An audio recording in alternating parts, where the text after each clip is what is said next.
everybody, and welcome to this week's episode. I'm very, very excited for my guest this week. If you have been enjoying my kind of new process of having solo episodes mixed with episodes with guests, please do leave a comment under this episode, which I am sure you are going to really, really love. It's a special one, and it's been in the planning for quite some time now, and I'm so happy that I'm getting to share this with all of you. Both of us are, and I want to introduce Gloria, or you may know her from Instagram as the Gentle Vet, or also we're going to be chatting all about her dog, Bitty, Little Bit, and it's little underscore Bitty underscore boy on Instagram.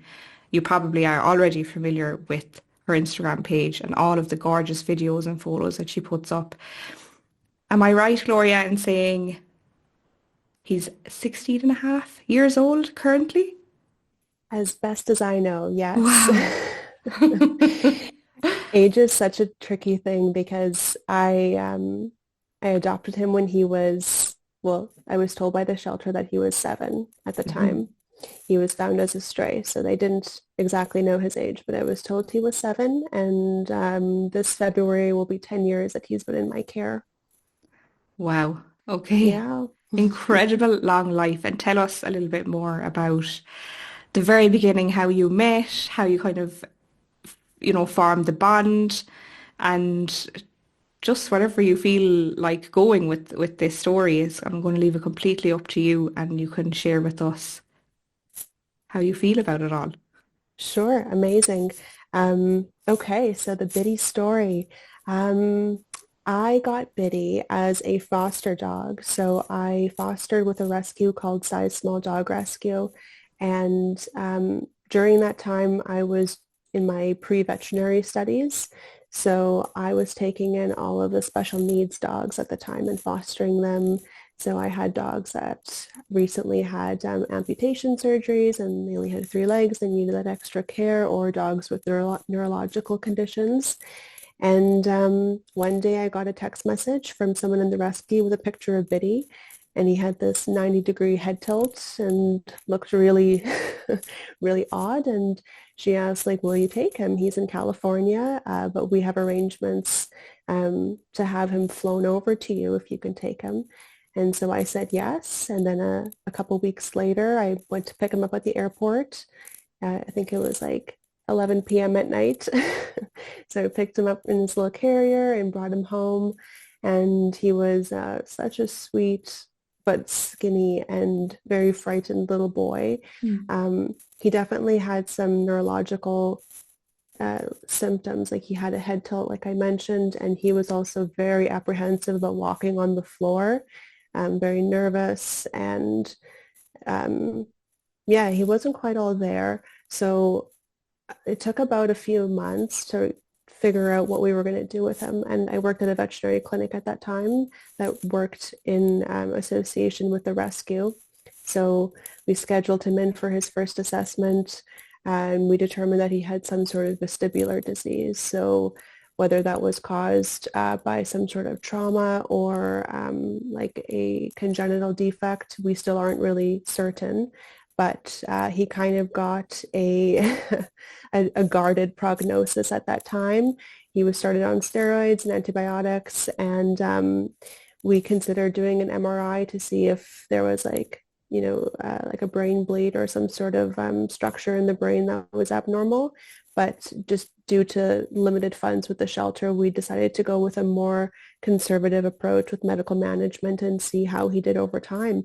Mhm. And long story short, by the 6-month mark, I was shocked at his improvement, and we had become so close, and I was just so inspired by this little dog's strength that, yeah, around 6 months, I reached out to the rescue and I was like, yeah, he's ready to be adopted. Like, we can post him on the website and he can go.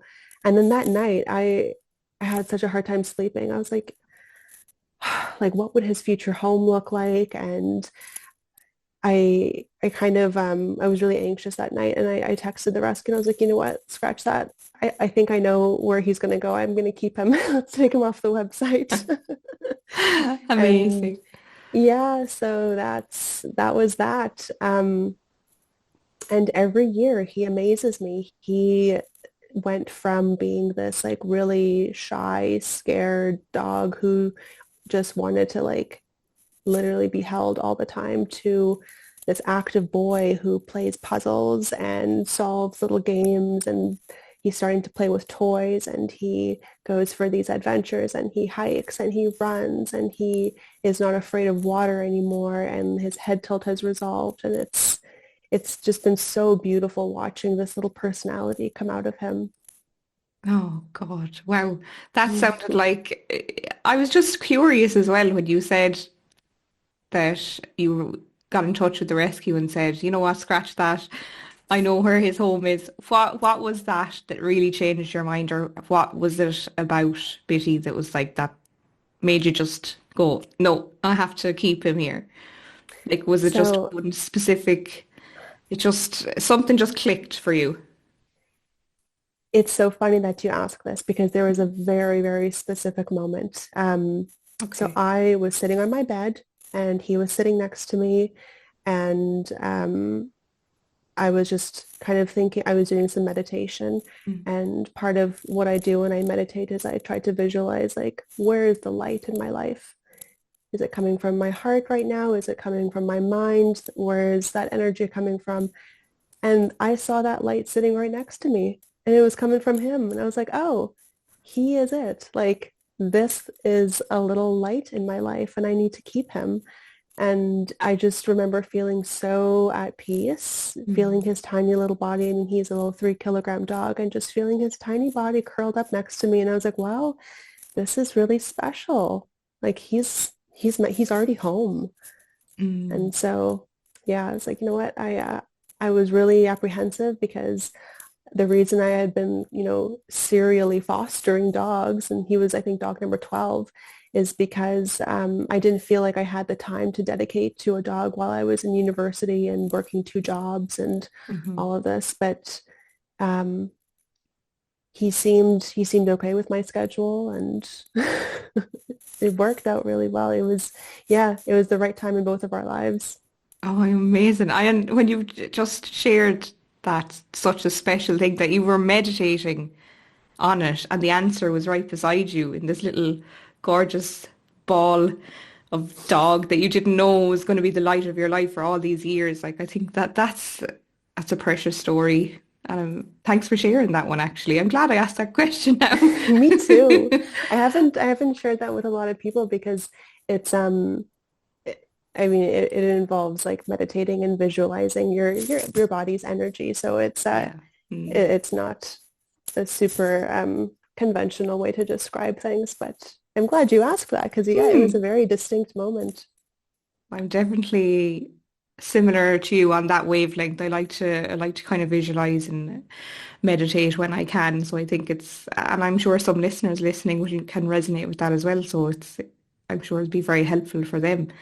Um, if you were to describe Bitty's quirks or personality, what makes him special to you? Like what would those be? Like obviously every dog has a quirky personality, but for you and because you've fostered for so long and then being a pet parent then for the first time, like adopting, what really stood out for you once you got to know him, like as the years went on, quirks and personality?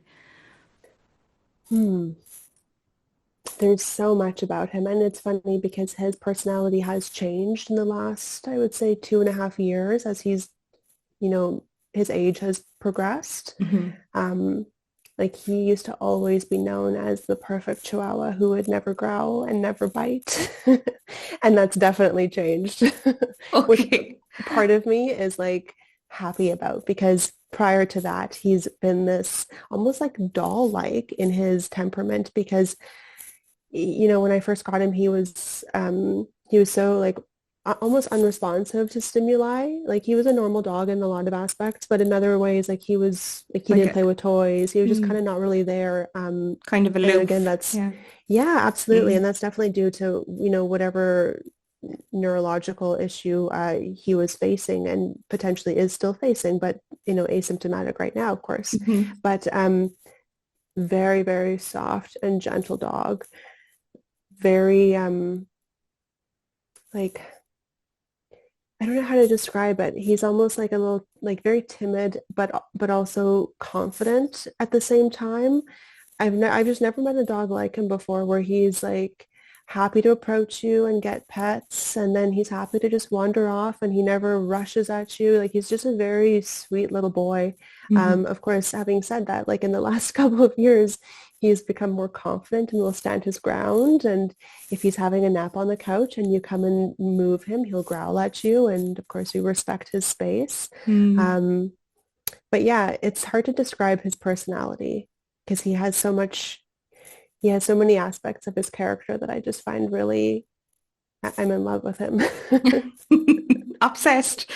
Obsessed, absolutely. Oh Yeah. God. Yeah, I'd say it's just there's just so much about him. And why do you think when dogs are kind of getting into the elderly years that their personality change? Is it because of pain? Is it because of tolerance? What would those reasons be? I think it's all of those things. Mm. So in dogs, there's a condition called canine cognitive dysfunction, and it's essentially the equivalent to dementia in humans. So as we age, there are degenerative changes that happen in our brains that affect our personality and our mood. I Mm. think that for some dogs, there is absolutely a pain component. So the first thing we did with Bitty was we took him in for a full assessment. I was worried that he was painful and he was growling because his body hurt. Hmm. And so we trialed him on some different pain medications to see if there was an arthritic component or something. And we identified that there was a mild component of that, but it wasn't enough to explain his behaviors, especially I started tracking his behavior and I noticed that usually around 8 p.m. is when he gets his crankiest. Okay. And there is literature to show that there is a condition called sundowning, and in people, sundowning just describes as the sun goes down, these signs of dementia become a bit more amplified. And we see the same thing in our canine companions too. And so I don't know if it's to do with the visual light or Mm. um, changes in melatonin in the brain or hormone cycles. Mm. But for him and for other dogs that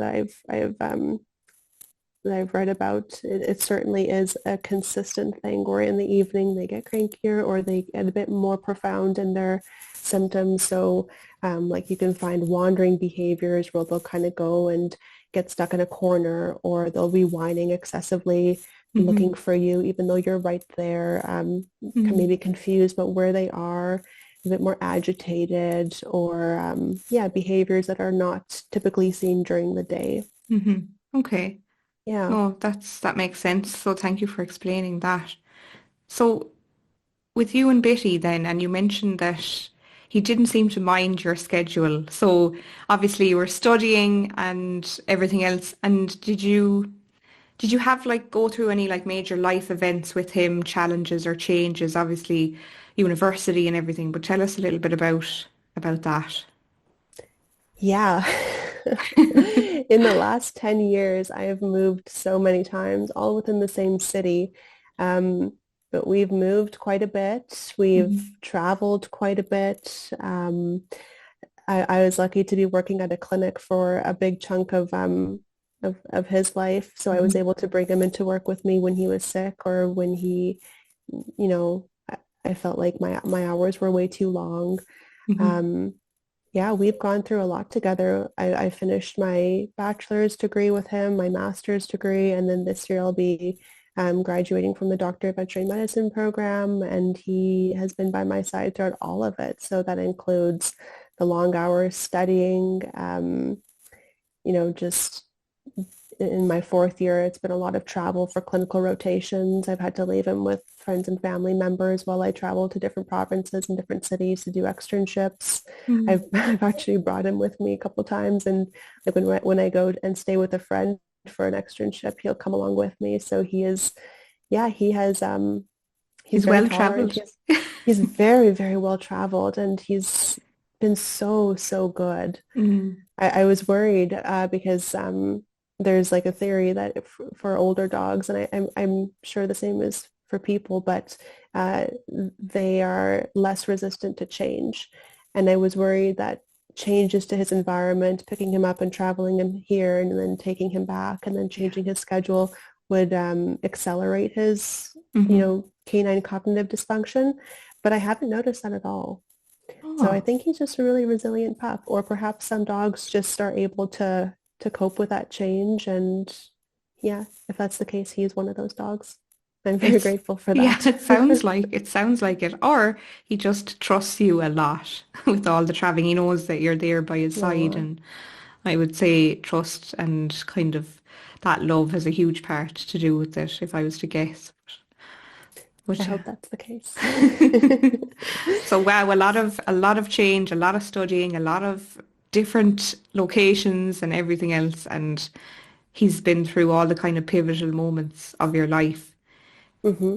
I suppose on a personal kind of level, has he helped you through, like, for example, heartache or any issues with friends or anything like that that has really helped you on a personal level to kind of provide that comfort and unconditional love for you? Because I know a lot of our pets do that for us.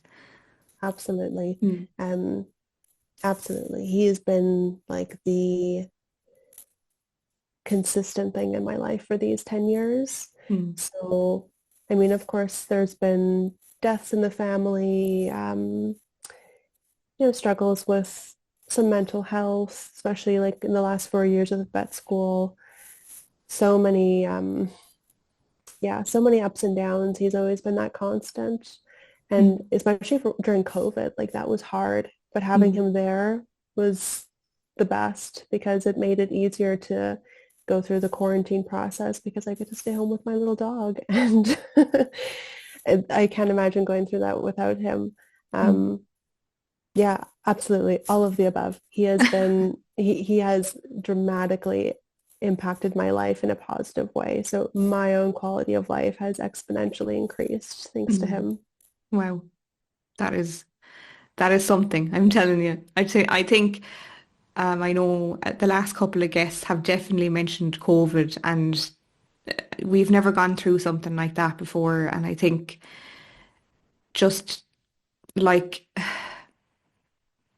some people have gone through without their pets. Me, because I suppose a few months before COVID, my dogs died. But also some people go through it with pets, or as you know, a lot of people got new pets going into COVID as well. Mm, So there's a mixture, and I think that for me it really enhanced, or like, the level of grief. It just, when you're isolating and you can't see anybody and you can't really get that support, it just brings grief to the surface, I think, even more. And I suppose as Bitty ages and we kind of touch on anticipatory grief and how that's affecting your life, or how are you navigating that, if you feel comfortable sharing that with us that and listeners. of course. Yeah. First, I just want to say I can't imagine losing my dog or my dogs right before COVID and then having to make sense of that massive loss during a time of such isolation. Wow. Mm, mm, That must have been, yeah, my heart aches for you. That's quite an exquisite pain. mm, As far as anticipatory grief goes, I think I felt anticipatory grief maybe, I think it started 5 or so years ago, but mhm. it was most amplified when I got into vet school. Okay. Because when I got that letter, it said like, congratulations, class of 2025, right? And so all of a sudden I started thinking, oh, wow, 4 more years, 4 years. What does that look like in my dog's lifespan? And at the time, he was already a senior, right? He was over 7. Mhm, And I thought he might not be around in 4 more years. And that's when it really hit me. And I was mhm, like, oh my gosh, not only that, but I'm going to be in this rigorous program for years of his life. And that could be the last 4 years of his life. And if it's not the last 4 years of his life, it'll be 4 years of his precious senior years where I'm going to be at school and stressed and like, gosh, in fourth year of vet school, like I've had 14-hour shifts and then I have to sleep for 7 hours and then I will go right back the next day. And Biddy's been so good, but it's been, driving him to my mom's house, dropping him off at 6 o'clock in the morning, and then sometimes not picking him up till 8 p.m. And I was so heartbroken when Mm, that realization hit me because I realized that he would have to sacrifice for me to go through vet school. And I think that's what really drove home that anticipatory grief because it it made me realize how precious he is to me and how much I love him. And I felt guilty for what these 4 years would do to him. And yeah, so it's been a long time of processing this grief and journaling about it and making sense of it. mhm, Lots of nights spent crying. Like I'll be honest, mm, it's a very bizarre sort of it's a very bizarre kind of grief. mm, Um, you are losing your best friend and a part of your heart every day over and over again. And it's sometimes the first thought when you wake up in the morning and your last thought as you go to bed. And you try not to think about it. You try not to plan excessively because you don't want to feed into the grief. yeah. But I've come to realize, at least for me, that that's where the solution lies. The healing is in the pain, and you Mm, have to um, take a deep breath and dig deep into that pain mm, and learn to accept that you love deeply. And with that deep love comes deep grief and mhm, deep pain. Um, and so it's over these past like 4 or 5 years, it's been a process of being okay with that. mhm, And I'm really happy that I can say this, but I feel better. I don't know if it's a simple passage of time that's produced this, but I mhm, don't cry nearly as often as I used to over mhm, Biddy. Of course, I still deal with anticipatory grief. I still think about it mhm. very regularly. I mean, all of my friends in vet school know this about me. Like to know me is to know my dog and the bond that we have. And this has been a really interesting thing throughout vet school. I haven't like for the first few years I didn't make a lot of friends because I wasn't attending a lot of the parties and the events because I would go to school and then I would go home right away because my dog's waiting for me and we're doing this together. We're doing vet school together. And so I Mm, promised him that he would come first. mm, And so the first couple of years I couldn't have a ton of friends. And eventually I kind of found the people who were like, we get it. Like we're going to go out and Biddy's welcome to come and know that for all invites, Biddy is invited. Oh, And oh, that's so lovely. isn't it? Yeah. And so, You found your crew and yeah, your people who get it, like, yeah. absolutely. Yeah, Mm. absolutely. There were some days where I would sneak him into class and he was just like this quiet little boy and I would bring him in his blankets and a little carrier. And I mean, the people sitting next to me were so happy to see him. I don't know if the professors ever knew he was there because he wouldn't make a peep, but we made it through. I mean, we're almost done. Just have a few more months of fourth year to get through. But yeah, the anticipatory grief has been long standing for many, many years. Mm. Yeah. Do you feel when you mentioned that right now you're feeling like you feel like kind of okay with it? Do you feel that's because you started processing, 5 years ago, like you mentioned journaling and you mentioned the crying and like that is actual grief, like that's the anticipatory grief that you started those years ago. And do you feel that what would it have been like if you had just pushed those feelings down and ignored them and not cried and not thought about it, not journaled?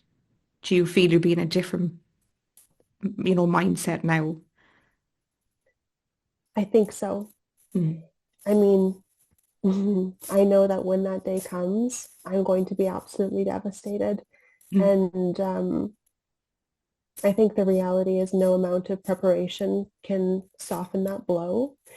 But as far as the passage of time goes, like I think had I not been processing that grief and journaling about it, like you said, mm, I think it would be so much harder, you know, being in 2025 with this very geriatric dog. And I mean, I know how time works. I know that dogs have a very limited lifespan that's only a fraction of our own. mm, Um, I think it would be just so much more consuming and painful had I not been working through these feelings and I think doing some healing that comes with processing and journaling and crying and letting that out.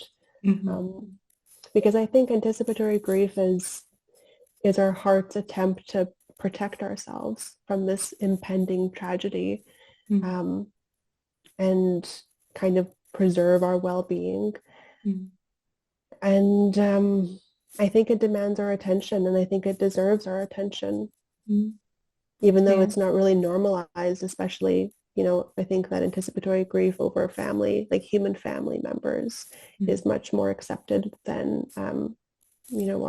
our non-human animal counterparts. yeah.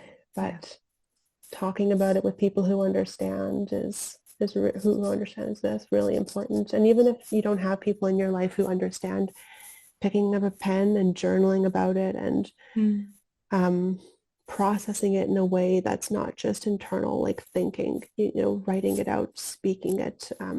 I even talked to Bitty about it. I'll be yeah. honest. Oh, I love that. Yeah. For a while, I felt Mm, so much like guilt, so yes. much guilt Hmm. because he's always next to my body. He's always sitting next to me. He sleeps in bed with me. And I felt so much guilt crying because sometimes he would, come up to my face and lick my tears. And he didn't understand why I was upset. And it's just this like kind of it's such a, you know, this moment where you're crying over your dog and your dog is looking at you like, Mom, I'm right here. I'm alive. I'm happy. Why are you sad? And you feel this guilt and you feel bad because it's like you're not appreciating them or you're Mm, yeah. And so I had to make sense of that. And I think a lot of us experience that guilt. mm, But at the end of the day, I think that our dogs want us to love ourselves as much as we love them and as much as they love us. And so I've taken to talking to Biddy about this. mm, And so sometimes when I feel that urge to, hold him and cry before I go to sleep, mhm, instead I'll just pet his head and I'll tell him, I'm here with you and I love you and I will take care of you until you tell me that you've had enough. And I'm not going to be okay with it and it's going to hurt and I wish you were here forever, but I will make sure that you don't suffer. And having those little conversations with him almost gives me this feeling of ease mm, that we're in this together and that he knows that I'm not crying because of, I don't know, I'm crying because I love him and it's not something that he needs to worry about. mm, I think it also helps me feel like he understands and I feel less alone in my grief. mm, So if others feel comfortable having that conversation with their beloved, I would really recommend it. The first time you do it, you might not be able to get a single word out because your throat will be choked and you will be crying. mm.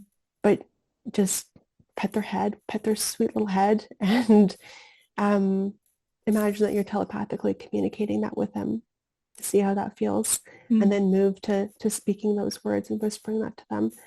It's very soothing. It's very therapeutic. Yeah, And I've I come can to, hear that in your voice. yeah, Yeah, yeah. yeah. And I've even come to like have conversations with him where I almost like, I'll tell him, I believe that when your body goes, you will be with me forever.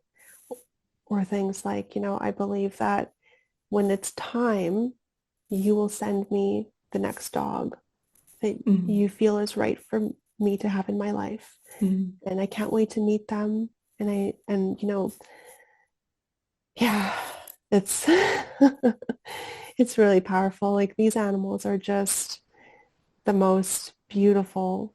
I often think, imagine a world without animals. I mm. can't. I simply cannot. No, Yeah, no way. They're just such pure souls. And I truly. just really feel that about them, that no matter if the earth was shattering around us, if we just stopped for a moment to look into their eyes and we come out of our heads and into that present moment with them, because they're always in the present moment all the time, Mm-hmm. Mm-hmm. and we just focus on the gaze that they give us. And like, it's like this, just like souls connecting. And I think you probably agree with that. And people listening will probably agree that it's that powerful, the connection and the bond that we share with our pets. And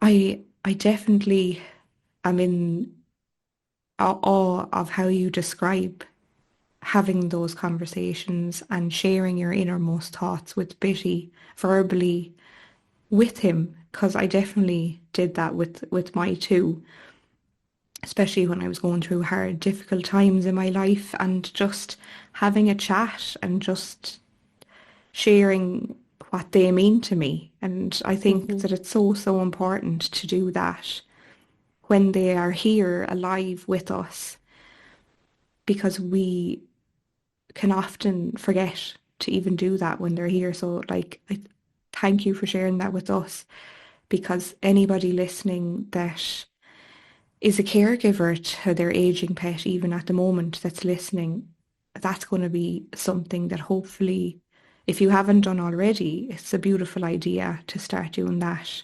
Maybe at night before you go to sleep with your pet, just sharing your thoughts and giving your gratitude to your pet and what they mean to you. So that's beautiful. And I could Mm. I could even hear the what it gives you. It just gives Yeah. you that peace and calm and just that connection. And if you were to describe what else, like what other feeling words come up for you when you have those moments with him, what kind of stands out for you?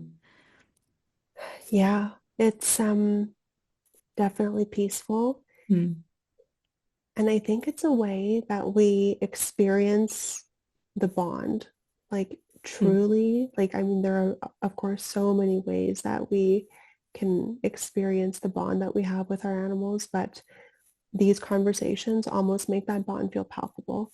Like mm, there's a direct connection between my heart and his heart.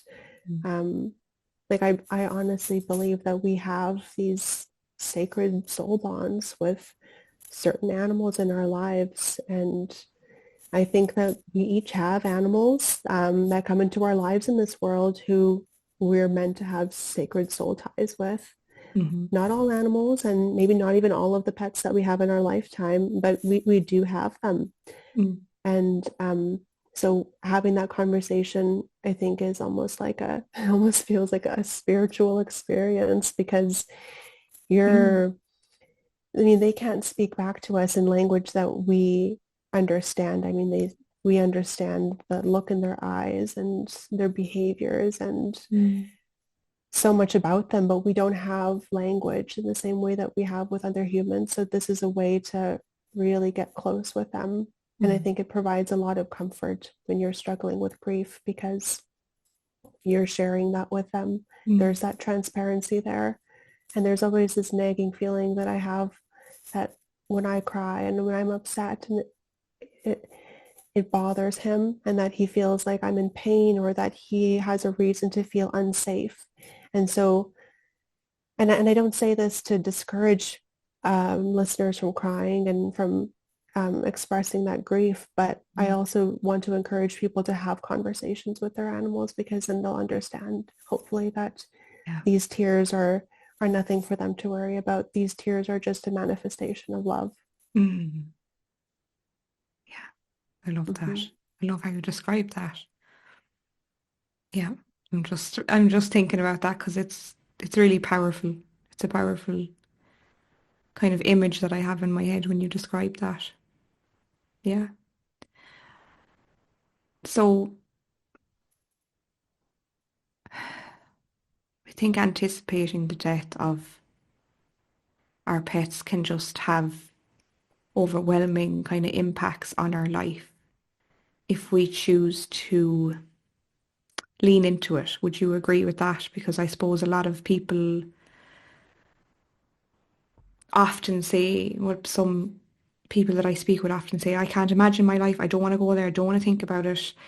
Hmm. I couldn't even, so do you feel that there is that importance, like you've just shared with us, to actually speak about that with veterinary professionals, with family that are in the house, or if you're living alone, like a close friend, is bringing up the conversation of, the death of your pet. Is that something you feel should be, spoken about more, or instead of kind of just pushing it under the carpet and just not discussing it and just waiting for the day to come? Yes, Yeah. I do believe that. Having said that, I completely understand the Hmm. tendency to not want to talk about it because it is so incredibly painful. Mm. And sometimes it can feel like focusing on the grief or the, you know, anticipated death takes away from the fact that they're currently alive and that we have them in our lives. But I do think it's important to separate that. I mean, there's this feeling that, anticipatory grief is like stealing the joy that we have day to day with our animals. And Mm. um, I think anyone who deals with anticipatory grief can probably agree that maybe there is some truth to that because it hurts. But at the end of the day, I don't think we can make anticipatory grief go away. Mm. Whether we talk about it or not, whether we choose to acknowledge it or not, it's there, it's in our heart, it's in our minds, and it's something in our body, in our psyche that is asking to be noticed. It's asking to be addressed and to be soothed. And Mm. I think we owe it to ourselves to do that. Um, for me personally, and maybe this is a personality type thing, but I find a lot of comfort in planning. Mm. So, um, and this might sound premature, but I've already planned, what I would like to do with his remains. Mm. I've done some photo shoots with him as a memory of our bond and, celebration of life. I'm trying to get really close and intimate with it because, 4 or 5 years ago, the simple thought of losing him would cause heart palpitations. Like I would feel physically unwell. Yeah. Um, Hmm. and I still worry that, the day he goes, I'm going to be completely like non-functional as a human being for a fair amount of time. But I And can't that do would be anything about. extremely understandable. Yes. Of Yeah. course, and the same goes for anyone who has such a strong bond. I mean, like it's not losing a pet. It's not losing an animal. It is Mm. losing a part of your heart. Mm. Like it is like they are this piece of your heart that beats outside of your chest. And yeah, it's profound. Um, but if it provides people with any amount of comfort to plan, whether Mm. it's purchasing like memorial jewelry, like I've already purchased some necklaces and earrings that have his little sweet face on them.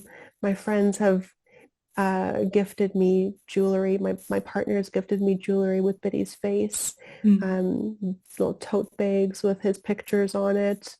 And it, like you don't have to go all out, but if you find comfort in those items, then absolutely embrace that. Mm. Um, you can go as far as looking at urns, getting custom portraits done, um, collect pieces of their fur if you need to and keep it in the Mm. locket. Like Mm. do what you need to do to feel like they're there with you and that no matter what happens, you've made a plan to memorialize them.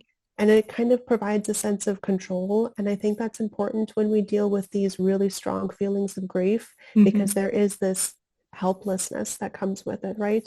Our dogs have a finite lifespan. We can't make them live longer than, I mean, I'm sure, like, especially for the small breed dogs, we know they can live into their early 20s.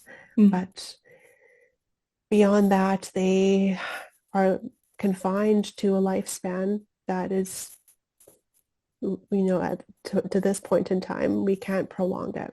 We Mm. can do the best we can by making sure that they have their routine veterinary visits. For our senior pets, I strongly recommend annual blood work, ideally every 6 months. If Hmm. not that, then annual, because when we catch diseases early, we have a better chance of treating them.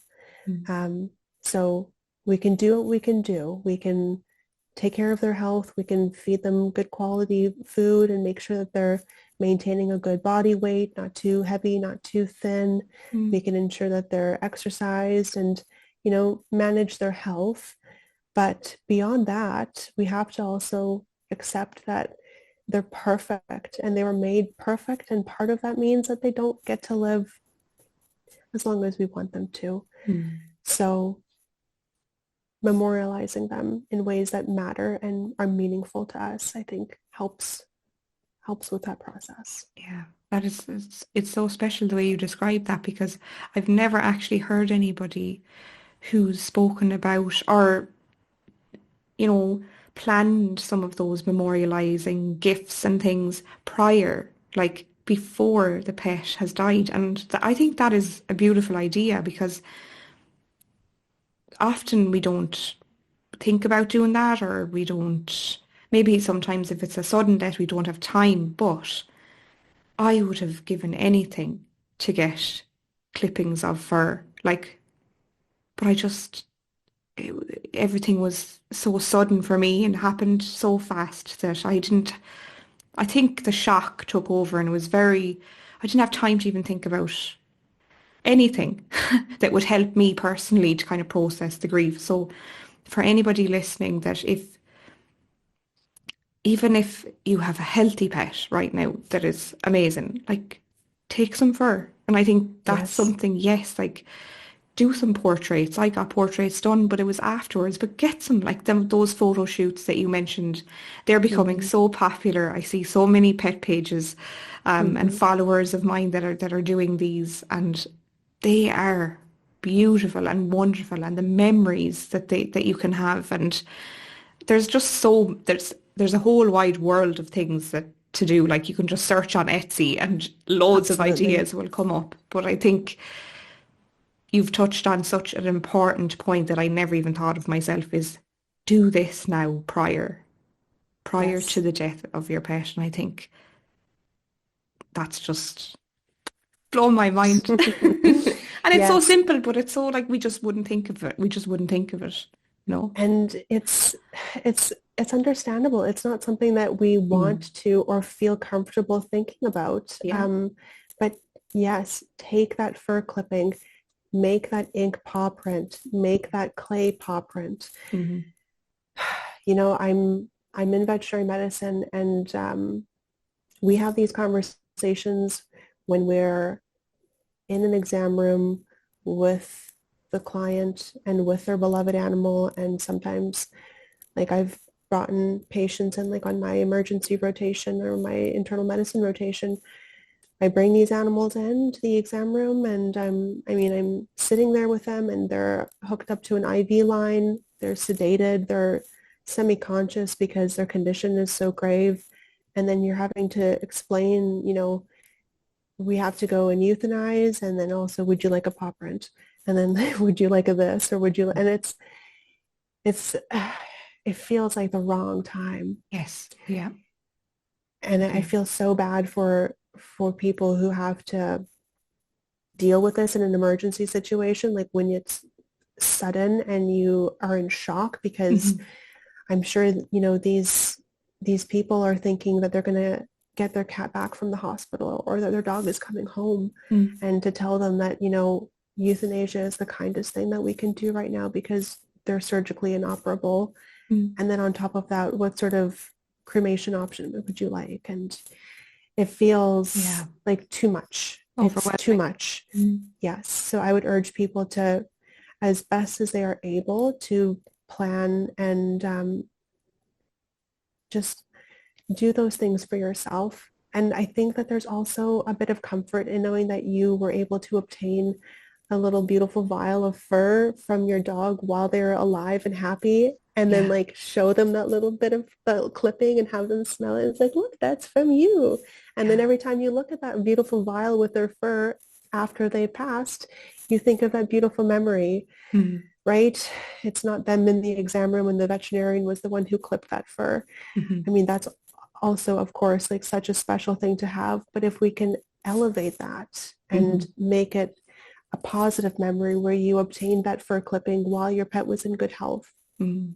and you have a moment with them that you enjoy thinking back on rather than, this Hmm. is the fur that the veterinarian clipped from the area when my dog was laying on it's a different sort of feeling. There's, yeah, And there's trauma attached to it then. Yeah. absolutely, there's Yeah. trauma attached to it. And Mm. we don't always get to choose, but if you do have the choice, I Mm. would say lean into that discomfort and plan to take that trimming and get that paw print, do what you need to do. Mm.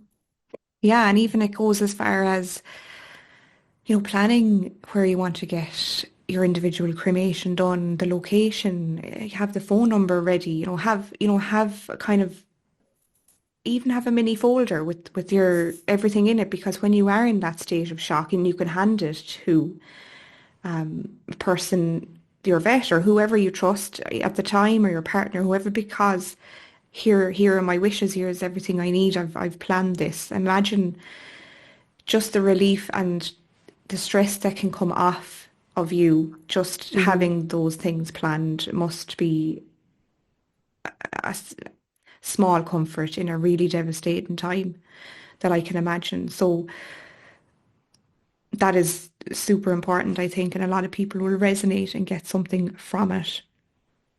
But I didn't want to keep you too much longer because I know we could end up chatting for another hour, but um, while you've been navigating everything, what have you found supportive, like in those 5 years when you kind of started, knowing that Bitty's death like was approaching or could happen, or every all of those thoughts. What did you find supportive? And I know you mentioned with the journaling and kind of feeling your feelings basically, but Hmm. was there anything else that you found supportive in community or friends or anything, groups or anything like that? Yes, community has been a big part of it. I've been very open about my feelings around anticipatory grief with Hmm. Biddy, with my partner. Hmm. He has been, and he shares it too. We lost Peppers, his dog, many years back, and it was heartbreaking to lose Biddy's big sister. And we still talk about her, and I think that's another important thing is to keep their name alive. Hmm. Um, but him and I regularly talk about it, and sometimes it's like we have to circle back. I'll mention something and I'll express, a feeling around, well, I need to book him in for a dental, but like, oh, he has heart disease and he's an anesthetic risk, and we'll kind of go back and forth, and then we circle back to, but we need him to be comfortable, and every extra year that we have with him is a blessing and it's a gift. Hmm. And so having someone that you can talk to and make sense of those anxieties and those feelings, that really helps. Like I'm so, so grateful to have someone like David who doesn't brush off those feelings. In fact, he embraces them, and Hmm. he he animates Betty so much too. Like he will we have a whole narrative around this sweet little dog, and so having community to also to support your grief, but also to celebrate the Yeah. life of your Yes. beautiful companion Mm. is so important. And just knowing that, when that day comes, which it inevitably will, you know, you're not going to be alone, and you will be surrounded with people who have been anticipating this with you and who are ready Mm. to catch you when Mm. when you fall. Mm. Community is so, so important. And even if you don't have, you know, people in your immediate life, having an online community. Yeah. as a reminder that these feelings are normal and that these feelings are shared by many other people around the world Mm. is very reassuring, very validating. Mm. Yeah, Definitely. Yeah. community. I couldn't agree more. Yeah, it's just having a safety net, those safe people that you feel comfortable talking with, and just being completely open and vulnerable is what really helps, I feel. And brings me to one last question. Sure. I would love to know if you were to try and pick one thing. Well, it might be hard to pick one thing, but maybe one or two things of what has Bitty taught you, like in regards to like a valuable life lesson or any learnings along the way. Like, what would you say that would be? Oh, what a good question. Mm. Yeah, I definitely wouldn't be able to pick just one. Yeah. So I am naturally like a very introverted person. I call myself like a functional introvert. Mm. And when I first met Bitty, he was absolutely an introverted dog, whether that was truly his personality or if that was a consequence of whatever, had, injury or congenital affliction he had. But this little dog will approach anyone. He will approach giant breed dogs. He will approach rabbits. He will approach strangers. He will go up to people in the airport when we're traveling. And he is social in such a non-threatening way. He's encouraged me to talk to people way more. Like we'll go out for walks, and I think this is also the nature of having dogs. But they Mm. encourage you to be social, and even if it's just a conversation about dogs, and that's Mm. great. But that's been a big thing for me, and he's kind of taught me that life is so much richer when you can be social and when you can have conversations with other people about things that you're passionate about, just like we're doing right now. Mm. And the world is not a the world is not a scary place that we have to shy away from. We just need to find our people. Um, that Mm. I think that's the first thing that came to mind. Of course, there are so many other lessons, but the social component, like I've met so many incredible people online thanks to Bitty, and he has initiated so many conversations that I otherwise would have never had. So many friendships have grown just from having this little guy in my life. Mm. I love Yeah, that. Yeah, that is a big one huge. and really important, I think. But thank you for sharing that with us, Gloria. And yeah, I think that leads us to the end of our episode. But I do have some good news for listeners because Gloria has offered to come on again for another episode. So in the not so distant future, um, I would be so delighted to welcome you back if you would love to come back and talk about a topic of your choice with your veterinary knowledge, of course. It would be my pleasure. Yeah, that would be amazing. And we might even put a Q&A out on Instagram and if anybody has any specific questions prior to the episode as well. So I'll get that in the planning and hopefully that'll be in the not so distant future.